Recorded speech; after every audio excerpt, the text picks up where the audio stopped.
بسم اللہ الرحمن الرحیم۔ السلام علیکم دوستو، گزشتہ ویڈیو میں ہم نے غزوہ احد کے بارے میں تفصیلی تذکرہ کیا تھا، جس میں مسلمانوں کو وقتی شکست اٹھانا پڑی تھی اور کئی قیمتی جانیں بھی اس غزوے میں ضائع ہوئیں، جس کی وجہ سے دشمنوں کے اندر ایک دلیری پیدا ہو گئی اور وہ کھل کر مسلمانوں کے مد مقابل آنے لگے۔ یہی وجہ تھی کہ غزوہ احد کے بعد کئی ایسے واقعات پیش آئے جو مسلمانوں کے حق میں بہتر نہیں تھے۔ یہ واقعات ایسے تھے جن کا آپ صلی اللہ علیہ وسلم کو سخت صدمہ ہوا۔ ان واقعات میں بئر معونہ کا واقعہ زیادہ معروف ہے۔ آج کی اس ویڈیو میں ہم ان واقعات کا تذکرہ کریں گے اور اس کے ساتھ غزوہ خندق کا تفصیلی نقشہ بھی آپ کے لیے پیش کیا جائے گا، لہذا ویڈیو کو بغیر سکپ کیے آخر تک ضرور دیکھیے گا۔ دوستو، واقعے کا آغاز کرنے سے پہلے آپ سے درخواست ہے، اگر آپ ہمارے چینل زما وائس کی ویڈیو پہلی بار دیکھ رہے ہیں اور ابھی تک آپ نے ہمارا چینل سبسکرائب نہیں کیا تو ابھی ہمارا چینل سبسکرائب کریں اور ساتھ ہی لگے بیل کے بٹن کو بھی پریس کریں تاکہ آپ کو مستقبل میں ہماری اپلوڈ ہونے والی مزید ویڈیوز کا نوٹیفیکیشن ملتا رہے۔ پیارے دوستو، ہم بات کر رہے تھے ان حالات و واقعات کی جو غزوہ احد کے بعد پیش آئے، تو چلیے مختصراً ان واقعات کا ذکر کرتے ہیں۔ روایات کے مطابق غزوہ احد کے بعد غسل اور قارہ قبائل کے کچھ لوگ رسول اللہ صلی اللہ علیہ وسلم کے پاس آئے اور درخواست کی، اے اللہ کے رسول، ہمارے ہاں اسلام کا چرچا ہے لیکن دین سکھانے والا کوئی نہیں۔ نبی کریم صلی اللہ علیہ وسلم نے ان کی درخواست سن کر اپنے 10 صحابہ کرام کو سیدنا عاصم رضی اللہ تعالی عنہ کی امارت میں روانہ فرمایا۔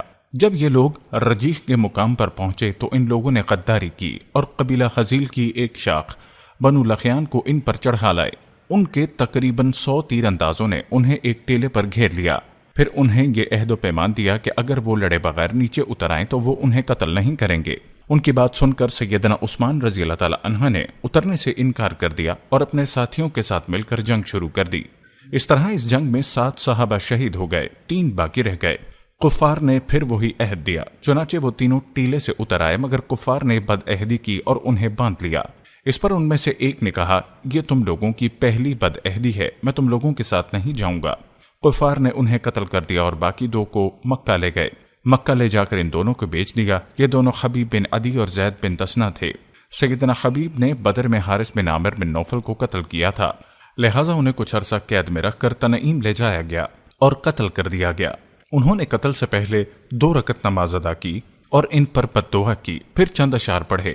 ان میں سے 2 کا ترجمہ یہ ہے، میں مسلمان مارا جاؤں تو مجھے کچھ پرواہ نہیں کہ اللہ کی راہ میں کس پہلو پر قتل ہوتا ہوں، اور یہ تو اللہ کی ذات کے لیے ہے، اور اگر وہ چاہے تو بوٹی بوٹی کیے ہوئے اعضاء کو جوڑ دے، برکت عطا کر دے۔ اس کے بعد ابو سفیان نے حبیب سے کہا، کیا تم یہ پسند کرتے ہو کہ تمہاری جگہ محمد صلی اللہ علیہ وسلم ہمارے قبضے میں ہوتے اور ہم ان کی گردن مارتے اور تم اپنے اہل و عیال میں ہوتے؟ جواب میں انہوں نے فرمایا کہ اللہ کی قسم، مجھے تو یہ گوارا نہیں کہ میں اپنے اہل و عیال میں ہوتا اور اس کے بدلے محمد صلی اللہ علیہ وسلم کو کوئی کانٹا چبھ جاتا اور وہ آپ کو تکلیف دیتا، یعنی میں تو اپنی جان کے بدلے میں ایک کانٹا چبھنے تک کی تکلیف دینا بھی گوارا نہیں کرتا۔ اور پھر اچانک حارث بن عامر کے بیٹے نے انہیں باپ کے بدلے میں قتل کر دیا۔ اب رہ گئے زید بن تسنہ، تو انہوں نے غزوہ بدر میں امیہ بن محدث کو قتل کیا تھا، چنانچہ انہیں اس کے بیٹے صفوان بن امیہ نے خرید کر قتل کر دیا۔ بعض کتب میں یوں ہے کہ یہ گفتگو ابو سفیان اور حبیب رضی اللہ تعالی عنہ کے درمیان نہیں ہوئی تھی، بلکہ زید بن تسنہ سے ہوئی تھی۔ سیدنا عاصم کی شہادت کے بعد قریش نے ان کا سر کاٹ کر لانے کے لیے اپنے کچھ لوگوں کو بھیجا۔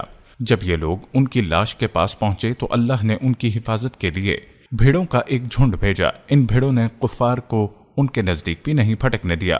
دراصل سیدنا عاصم رضی اللہ تعالی عنہ نے شہادت سے پہلے یہ دعا کی تھی کہ اے اللہ، یہ کفار میری لاش کو نہ چھونے پائیں، سو اللہ نے ان کی دعا قبول فرمائی اور ان کی حفاظت کے لیے بھیڑوں کے جھنڈ کو بھیجا۔ سیدنا عمر رضی اللہ تعالی عنہ کو اس واقعے کی خبر ہوئی تو وہ فرمایا کرتے تھے، اللہ مومن بندے کی حفاظت اس کی وفات کے بعد بھی کرتا ہے جیسے اس کی زندگی میں کرتا ہے۔ انہی دنوں اس قسم کا واقعہ بئر معونہ میں پیش آیا۔ یہ واقعہ رجی والے واقعے سے کہیں زیادہ المناک تھا۔ ابو برعہ عامر بن مالک مدینہ منورہ میں خدمت نبوی صلی اللہ علیہ وسلم میں حاضر ہوا۔ یہ ملعب السنہ کے لقب سے مشہور تھا، اس کا مطلب ہے نیزوں سے کھیلنے والا۔ آپ صلی اللہ علیہ وسلم نے اسے اسلام کی دعوت دی، لیکن اس نے اسلام قبول نہ کیا، لیکن دوری بھی اختیار نہ کی اور یہ امید ظاہر کی کہ اگر اہل نجد کے پاس آدمی بھیج دیا جائیں تو وہ اسلام قبول کر لیں گے۔ اس نے یہ بھی کہا کہ آپ جن لوگوں کو بھیجیں گے وہ میری پناہ میں ہوں گے۔ چنانچہ رسول اللہ نے 70 صحابہ کی جماعت ان کے ساتھ روانہ کر دی۔ یہ 70 کے 70 قرآن کے حافظ اور قاری تھے۔ انہوں نے بئر معونہ میں پڑاؤ ڈالا۔ سیدنا حرام بن ملحان رسول اللہ کا خط لے کر قبیلے کے سردار اللہ کے دشمن عامر بن طفیل کے پاس گئے۔ اس نے خط پڑھنے کی بجائے اپنے ایک آدمی کو اشارہ کیا کہ آپ کو قتل کر دیا جائے۔ اس نے کمر کی طرف سے نیزے کا وار کیا، نیزہ آر پار ہو گیا۔ وہ یہ کہتے ہوئے گرے کہ رب کعبہ کی قسم میں کامیاب ہو گیا۔ پھر اس نے فوراً باقی صحابہ کرام پر حملہ کرنے کے لیے بنو عامر کو آواز دی۔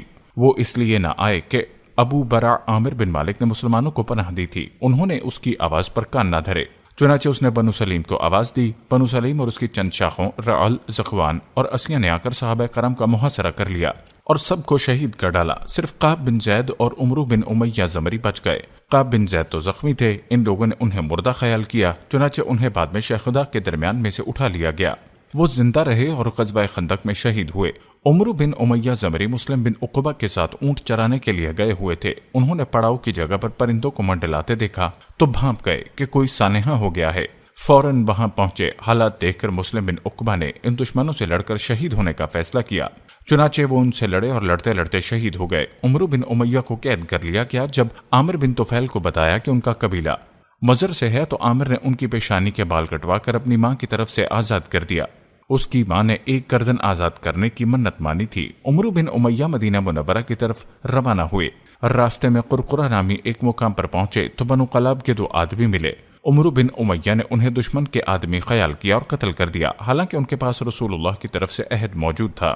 چنانچہ جب یہ مدینہ منورہ پہنچے اور اس واقعے کی اطلاع دی تو رسول اللہ صلی اللہ علیہ وسلم نے فرمایا، تم نے 2 ایسے آدمیوں کو قتل کیا ہے جن کی دیت مجھے دینا ہوگی۔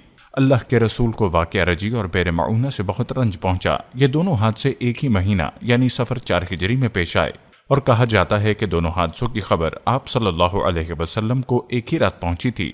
آپ نے ان قاتلوں پر 30 دن تک نماز فجر میں بد دعا فرمائی، یہاں تک کہ اللہ تعالیٰ نے ان شہداء کی طرف سے یہ پیغام نازل کیا، ہماری قوم کو ہماری طرف سے یہ بات پہنچا دیں کہ ہم اپنے رب سے ملے تو وہ ہم سے راضی ہے اور ہم اس سے راضی ہیں۔ اس کے بعد آپ صلی اللہ علیہ وسلم نے غم ترک کر دیا۔ عمرو بن امیہ زمری نے جب واپس آ کر بنو قلاب کے 2 آدمیوں کے قتل کی اطلاع دی تو رسول اللہ چند صحابیوں کے ساتھ بنو نذیر کے پاس تشریف لے گئے تاکہ معاہدے کے مطابق دونوں مقتولین کی دیت میں مدد کریں۔ انہوں نے آپ صلی اللہ علیہ وسلم سے کہا، ابو القاسم ہم ایسا ہی کریں گے، آپ تشریف رکھیے، ہم آپ کی ضرورت پوری کیے دیتے ہیں۔ ان لوگوں نے آپ صلی اللہ علیہ وسلم کو ایک دیوار کے نیچے بٹھایا۔ آپ دیوار سے ٹیک لگا کر بیٹھ گئے۔ ادھر یہود جمع ہوئے، ان پر شیطان سوار تھا۔ انہوں نے باہم مشورہ کیا اور کہا، ہم میں سے کون ہے جو اس بھاری پتھر کو اوپر لے جا کر آپ کے سر پر گرا دے؟ اس پر ایک بدبخت ترین یہودی عمرو بن جحش اٹھا اور اس نے کہا، یہ کام میں کروں گا۔ پھر اس نے پتھر اٹھایا اور اسے اوپر کی طرف لے چلا۔ ادھر جبرائیل علیہ السلام نے آ کر نبی کریم کو ان کے ارادے کی خبر دی۔ چنانچہ آپ صلی اللہ علیہ وسلم تیزی سے اٹھے اور مدینہ منورہ چلے آئے۔ بعد میں صحابہ کرام بھی آپ سے ملے۔ آپ نے انہیں سازش سے آگاہ فرمایا۔ اس واقعے پر نبی کریم نے محمد بن مسلمہ کو بنو نذیر کے پاس بھیجا۔ ان کے ذریعے سے آپ صلی اللہ علیہ وسلم نے یہود کو پیغام دیا کہ تم لوگ مدینے سے نکل جاؤ، اب تم یہاں نہیں رہ سکتے، تمہیں 10 دن کی مہلت ہے، اس کے بعد جو یہاں نظر آیا اس کی گردن مار دی جائے گی۔ رسول اللہ کے اس فرمان پر یہودیوں نے وہاں سے چلنے کی تیاری شروع کر دی، لیکن اسی دوران رئیس المنافقین عبداللہ بن ابی نے انہیں کہلا بھیجا کہ ڈٹ جاؤ اور یہاں سے نکلنے سے انکار کر دو۔ میرے ساتھ 2000 جنگجو ہیں، وہ تمہارے ساتھ تمہارے قلعوں میں داخل ہوں گے اور تمہاری حفاظت کی خاطر جان دے دیں گے۔ بنو قریظہ اور بنو عطفان بھی تمہاری مدد کریں گے۔ اس کا پیغام سن کر یہود نے اپنے اندر قوت اور مضبوطی محسوس کی اور رسول اللہ صلی اللہ علیہ وسلم سے کہلا بھیجا کہ ہم یہاں سے نہیں جائیں گے، آپ جو کر سکتے ہیں کر لیں۔ یہ سن کر رسول اللہ نے کہا، اللہ اکبر۔ صحابہ کرام نے بھی مل کر اللہ اکبر کہا۔ نبی کریم نے مدینے کا انتظام سیدنا ابن ام المکتوم کو سونپا اور جھنڈا سیدنا علی کے حوالے کر کے بنو نذیر کے علاقے کا رخ کیا۔ وہاں پہنچ کر ان کا محاصرہ کر لیا۔ انہوں نے بھی اپنے قلعوں اور گڑھوں میں پناہ لے لی اور اسلامی لشکر پر تیر اور پتھر برسانے لگے۔ نبی کریم نے دیکھا کہ کھجور کے درخت اور باغات ان کے لیے ڈھال بنے ہوئے ہیں، چنانچہ آپ صلی اللہ علیہ وسلم نے انہیں کاٹ ڈالنے اور جلانے کا حکم دیا۔ اس عمل سے یہودیوں کے حوصلے پست ہو گئے اور اللہ تعالیٰ نے ان کے دلوں پر مسلمانوں کا رعب طاری کر دیا۔